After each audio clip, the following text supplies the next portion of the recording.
it's almost a year now, and we see no positive response in terms of our challenge to the demolition.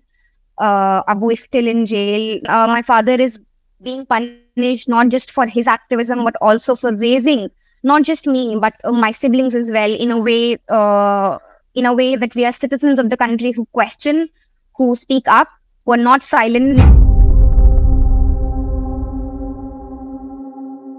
1 year ago, on 10th June 2022, protests broke out across different parts of the country against derogatory remarks made by a BJP leader about Prophet Muhammad. In different parts of the country, including Uttar Pradesh, these protests turned violent. Mohammad Javed, a renowned senior activist based out of Prayagraj, previously known as Allahabad, was arrested for allegedly instigating the said mob. 2 days later, on 12th June, his house was demolished. I have with me Afreen Fatima, daughter of Mohammad Javed, joining me. Thank you so much for joining me, Afreen. Afreen, it's been 1 year since your house was demolished, since your father was arrested. Your father continues to be imprisoned. Tell us briefly what is happening in the case. So I believe that the sole reason why he's still imprisoned and why the state is adamant to keep him behind bars is because he has been and he is a vocal member of the Muslim community in Allahabad, and he has not just criticized the government, but taken the right steps towards challenging the hate and rising Islamophobia within the city. At the time of your father's arrest, the police had made a statement saying that his daughter was telling him certain things. I had also spoken to your sister at the time, who had told me that when your mother and she were detained and interrogated by the police at length had questioned them not just about your father but about you and your affiliation with JNU where you have studied. I want to ask you, you have been a prominent popular student activist in the last couple of years. Your speeches, especially during the anti-CA protests, continue to go viral. Do you think your father is also being targeted due to his association with you? I believe that they have made it into this collective punishment, wherein my father is being punished not just for his activism, but also for raising not just me, but my siblings as well, in a way that we are citizens of the country who question, who speak up, who are not silent, and he's being punished to raise kids and to raise his children in a way that they're vocal, that they know that they have a sense of justice, and that they stand up. And for me, I think it's this way. This has become a pattern where families are dragged into your activism, into what you're doing, and the criminalization that happens is not just of the political prisoner who is incarcerated or who is targeted on TV channels, on news times, but the entire family is criminalized, the entire family is villainized. And that is exactly what has happened to me, my father, and our family. Afreen, it wasn't just the fact that your father was arrested. It was also that the arrest was followed up by a live telecast of the demolition of your home. At the time, they said we had not just national but international news. People were talking about how this is bulldozer politics or bulldozer justice that is being initiated in the country. It's been 1 year since then. Your home, where you grew up, where your siblings grew up, was razed to the ground. How have you been able to cope with it, if at all? How are all of you sustaining yourself since that live demolition of your home? About the demolition, I think that again, it was a form of punishment to make it clear to active members of the Muslim community that you would be punished, and the punishment would get severe, and it would get more personal, and you just can't speak. And the live telecast, the broadcasting of the entire process was to give out this very message that the Muslims are being shown their place. that we would not accept any form of resistance from the Muslim community, and another wider message to the Hindu majority, that this is what Hindu Rashtra is, where Muslims' houses, livelihoods, families would be destroyed, demolished. Uh, as for how we are keeping up, is that we are managing, and we believe that however unjust the entire act was, we have been fighting it in courts, in the court, on the streets, and we will continue to do so. It has been difficult, I'd not lie, for the entire family to be able to make sense of what happened and to continue on.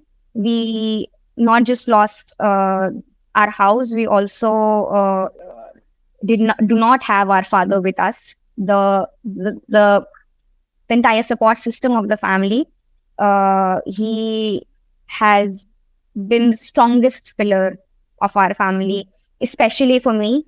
Personally speaking, he has always supported me in ways that I never realized when he was around. But his unjust incarceration has just made me realize that how much of a support that he was for me. And in that sense, we just believe as a family that we will continue to look forward and we will brave whatever will be thrown at us. Afrin, you said that this is a message for the Muslim community. Personally, as someone who was so active in student politics and protest culture, have you had to have now start giving second thoughts in how you are able to fight back against what you perceive as injustices? Are you now more cautious about what you post on social media or how it could be instrumentalized against you? Do those thoughts occur to you? To be honest, I don't really think that much into it. It's just that personally, we've just been, the entire process of fighting for justice inside courtrooms is this tedious, Herculean task. And that's why everyone says the process is the punishment, the process is the punishment. It's almost a year now, and we see no positive response in terms of our challenge to the demolition. Abu is still in jail, though he has procured bail, but there are other ways through which the administration, the state is continuing to prolong his incarceration, is continuing to harass our family. I do believe that I am taken aback. I was taken aback, but I do not believe that it has scared me to the extent that I would stop speaking up, or that in fact Abu would stop speaking up. Just recently, when I met him in jail, we discussed at length the protests that's happening in Delhi, that the wrestlers are taking out, and he talked about how he's disappointed the way things are going on, and all of that is there. Of course, there's some sense of insecurity that is added on to us, that is being forced onto us, but we believe that we do not want to feel that kind of insecurity. We want to challenge, and we want to continue challenging the state despite all that's being thrown at us. Afrin, at that time, there was a lot of conversation about the legality or the said illegality of your home. There was also you and your family who went out and said that, look, this home is on my mother's name, and whatever the notice was sent a night before was on my father's name. There was also an affidavit that was filed by the authorities subsequently in the court that basically said that there were complaints that they received about the alleged illegality of your house. And in those complaints, they had named 3 complainants, Sarfaraz, Noor Alam, and Mohammad Azam. The Indian Express then went ahead and did a report, and I'm quoting from that report, which said that they went and spoke to the residents of the area. They spoke to 30 residents, 15 of whom declined to comment, fearing government action, and the other 15 said that they had never heard of those complainants as being residents of the area. I then want to understand, what is the basis of this complaint? do you think that there is any legitimacy to the argument that the government is making that this may have been an illegal home? And how do you counter such an argument that effectively involves a lot of bureaucratic red tape that you are having to go through now? Right. So to comment on the illegality of the house, I think the biggest pointer to the fact that this entire act had nothing to do with the illegality of the construction of the house, of the area, of the land that we had lived that we'd been living on since 20 years, but all to all to do with the fact that this was in fact a political punishment, an act of political vendetta. The reason why I say so is because before a notice was even pasted, or even in the name of my father, the district administration and the Bharatiya Janata Party politicians had already said that, like, after every Friday there is a Saturday, and that, like, the protesters or the dangaiyon ke ghar giraye jayenge, these kind of stuff had already come out. So it was in fact a political act, politically motivated act to punish the Muslim protesters. And now coming to the legality of our house, it's important that I point out that my mother is the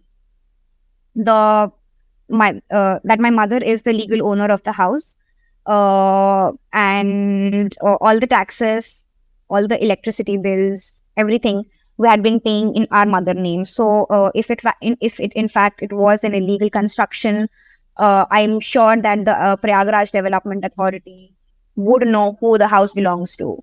And they just wanted to punish Javed Muhammad, and that's why they sent a notice to his name.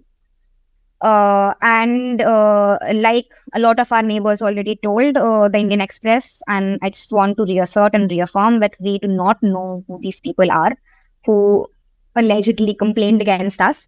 There has never been any incident the past 20 years where any neighbor has had any complaints with anything relating to us, our house. So it's all, like, fictitious, and it's just this weird story that is being weaved by the police. And 1 year on, do you fear your own arrest? Have you been interrogated by the police? Have you been called in for questioning? If yes, how has that been? And do you also fear arrest at some level? the way things have been for Muslims in India, I see myself as no different. And any person, it does not really have to be someone who's politically active or socially active. It does not have to be someone who's protesting or not protesting. At any point of time, the police can just barge in your home and arrest you for no crime at all. And of course, that insecurity is there. We do feel that, and I think it's not just me who fears. I would not want to use the word fear. It's not just me who expects that kind of action from the state. It's several others, and the way things are and the way India is heading, we just can't expect anything else. I'm not sure. So I'm not scared of the arrests, but then of course that concern is there. We don't know what it may come to.